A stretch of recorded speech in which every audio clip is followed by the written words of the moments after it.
आइए जाने कुंभकर्ण शब्द का अर्थ क्या होता है। प्रेरित होकर अपने दिमाग की उपज से कोई नया निर्माण करे, खाली ना बैठे। खाली बैठने से अनेक नुकसान हैं। आपको मैं आज नुकसान गिनाती हूँ। खाली बैठने से क्या क्या, किसी को पढ़ा सकते हैं तो पढ़ाएं। अगर आपके दिमाग में कोई कल्पना आ रही है कि इसका डिजाइन ऐसा होना चाहिए तो आप डिजाइन तैयार करें, ड्रॉ करें। पहले सोच रहे हैं आपके दिमाग में कोई, आप इंजीनियर हैं तो डिजाइन कार्य किया, उन्होंने प्रेरणा कैसे ली। तो प्रेरित होने के लिए हम किसी की नकल करें, किसी का अनुकरण करें, अच्छा है। अगर हम किसी की नकल हूबहू वैसा ही करें जो वो पहले कर चुके हैं नकल, उस वही नकल हम करें तो उसका तो कोई लाभ नहीं। हम उनको देखना ठीक है, लेकिन हम जो सफल है उन्हीं की सफलता को ही देखते जाए और अपना कीमती समय हम बर्बाद करते जाए। कुंभकर्ण के बारे में क्या आप वास्तव में जानते हैं? कुंभकर्ण का वास्तविक परिचय क्या था? आज मैं आपको एक कहानी इसमें पढ़ के सुनाती हूँ। आज मैं पढ़ रही थी तो मैंने शेयर करूं आपसे इससे कि कुंभकर्ण का वास्तविक नाम क्या है, नाम का अर्थ क्या है और उनका वास्तविक परिचय क्या है। ये कुंभकर्ण रावण का एक भाई था जो 6 महीने सोया करता था और जगाए जाने पर एक दिन के लिए उठता था और फिर से सो जाता था। वास्तव में कुंभकर्ण कोई संज्ञावाचक नाम नहीं है, संज्ञावाचक नाम नहीं है, बल्कि लाक्षणिक नाम है, यानी एक प्रतीकात्मक नाम है। जिस मनुष्य के कर्ण कान बड़े बड़े घड़े के समान हो वह व्यक्ति कुंभकर्ण है। और कुंभ की विशेषता यह है कि जिसके मुख के पास यदि आप बोलें तो उसमें आवाज जाएगी, तो वो आवाज थोड़ी गूंजती है ना, और आवाज गूंजेगी भी, परंतु कुंभ यानी घड़ा वो वहीं का वहीं पड़ा रहेगा। उसमें आपका कहना फलीभूत नहीं होगा। आपने कुछ भी कहा, आवाज थोड़ी सी गूंजेगी लेकिन घड़े पर कोई असर नहीं होगा, घड़ा वहीं का वहीं पड़ा रहेगा। एक्शन नहीं लेगा, कोई संकेत नहीं देगा, कुछ प्रत्युत्तर नहीं देगा। उसके लिए जागने का प्रश्न ही नहीं उठता।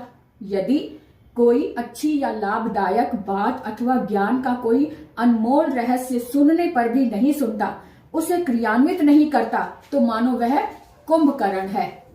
अब चेष्टाहीन, बुद्धिहीन, आलसी, निद्रा प्रिय ही कुंभकर्ण है। यानी इसका प्रतीकात्मक क्या हुआ कि जो चेष्टाहीन है, जिसमें कोई एक्टिविटी नहीं है, बुद्धिहीन है, जिसके अंदर बुद्धि नहीं है, आलसी है, जहां पड़ा ही रहता है, निंदा प्रिय, जिसे बुराइयां पसंद है, ऐसा व्यक्ति की कुंभकर्ण है। तो आज मैं आपसे ये बात कहना चाहती हूँ कि कभी भी खाली मत बैठो।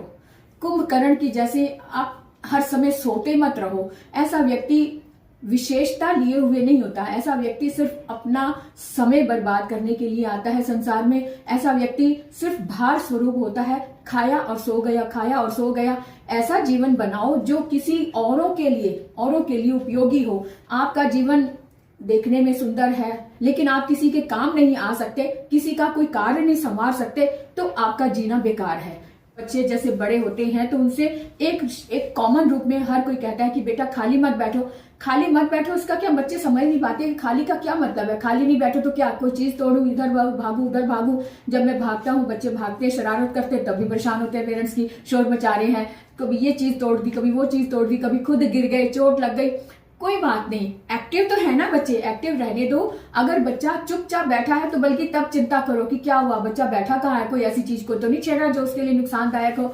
तो इसलिए बच्चे अगर चुपचाप बैठे हैं तो चिंता का विषय है। बच्चे चहकते हुए अच्छे लगते हैं, बच्चे कुछ ना कुछ कार्य करते हुए अच्छे लगते हैं, भागते दौड़ते हुए अच्छे लगते हैं, बात करते हुए अच्छे लगते हैं, चिल्लाते हुए अच्छे लगते हैं। या पुस्तक अगर उनके पास, अगर आप चाहते हैं कि बच्चे शोर ना करें तो उनको पुस्तक पढ़ने की लगन लगाओ। उनके सामने कहो मत, एक कहानी सुनाइए, आप भी पढ़कर सुनाएं। जब आप खुद पढ़ेंगे तो बच्चे नकल करते हैं, बच्चे भी आपकी नकल से अपनी पुस्तक उठाएंगे जो उन्होंने स्कूल में पढ़ी है वो पढ़ेंगे और आपको भी सुनाएंगे। जैसे आपने कोई कहानी सुनाई, ऐसे बच्चे से भी कहो आप भी मुझे कोई कहानी सुनाओ, तो वो एक प्रतिस्पर्धा सी बनी रहती, मैं आपसे भी बढ़िया कहानी सुनाऊंगा, मैं आपसे बढ़िया कहानी सुनाऊंगी। तो इस तरह की आदत डालें। कभी भी खाली मत बैठे। खाली दिमाग इसीलिए कहा जाता है शैतान का घर होता है। खाली दिमाग हमें ज्ञान तो देता नहीं लेकिन बुराइयां दे जाता है। बुराइयां किस तरह से, हम किसी की बुराई, हम आंखें तो देख रही है, दिमाग कहीं ना कहीं तो चल रहा है, तो हम खाली दिमाग, खाली बैठे हुए हम बैठे हैं तो ये चिड़िया यहाँ से उड़ी वहां बैठी, ये कबूतर कुटरगू करी जा रहा है। और अगर कोई बच्चे खेल रहे हैं, ये देखो ये चीटिंग कर रहा है, ये ऐसे भाग रहा है, ये ऐसे भाग रहा है, तो हमारा ध्यान बुराई में जाता है। हम अच्छी बातें नहीं देखते हैं क्योंकि दिमाग खाली अगर बैठा है तो उसमें फितूर वाली बातें भरी रहती है, इसीलिए उसको शैतान का घर कहते हैं। तो कभी भी खाली मत बैठो। अगर आपने अपने जीवन में सफल होना है, कुछ हासिल करना है, तो अपनी लाइफ को, अपने जीवन को इस तरह से उपयोगी बनाओ कि दूसरे आपका नाम लेकर अपने आप में एक प्राउड फील करें कि हाँ, हम उनसे रिलेटेड हैं। वो जिन्होंने एक रचना कर डाली, जिन्होंने इतनी पुस्तकें लिखी, निर्माण कर दिया, तो यानी निर्माणकर्ता बनो। निर्माण करने वाला अमर हो जाता है ना। निर्माण किस तरह से? जो भी आपके अंदर काबिलियत है, आप लिखना जानते हैं, पुस्तक लिखिए। आप कविताएं लिखते हैं, कविताएं लिखिए। आप किसी को पढ़ा सकते हैं तो पढ़ाएं। अगर आपके दिमाग में कोई कल्पना आ रही है कि इसका डिजाइन ऐसा होना चाहिए, तो आप डिजाइन तैयार करें, ड्रॉ करें। पहले सोच रहे हैं आपके दिमाग में कोई, आप इंजीनियर हैं तो डिजाइन तैयार करें अपना। हम नकल तो करते हैं, सीखने के लिए नकल भी जरूरी होती है, अनुकरण किया जाता है, लेकिन अनुकरण का मतलब ये है कि हम उनसे सीखें कि उन्होंने कैसे ये कार्य किया, उन्होंने प्रेरणा कैसे ली। तो प्रेरित होने के लिए हम किसी की नकल करें, किसी का अनुकरण करें, अच्छा है। अगर हम किसी की नकल हूबहू वैसा ही करें जो वो पहले कर चुके हैं नकल, वही नकल हम करें तो उसका तो कोई लाभ नहीं। हम उनको देखकर प्रेरित होकर अपने दिमाग की उपज से कोई नया निर्माण करें। खाली ना बैठे। खाली बैठने से अनेक नुकसान हैं। आपको मैं आज नुकसान गिनाती हूँ। खाली बैठने से क्या क्या नुकसान होता है? हमारा दिमाग बुराइयों से घिरता है।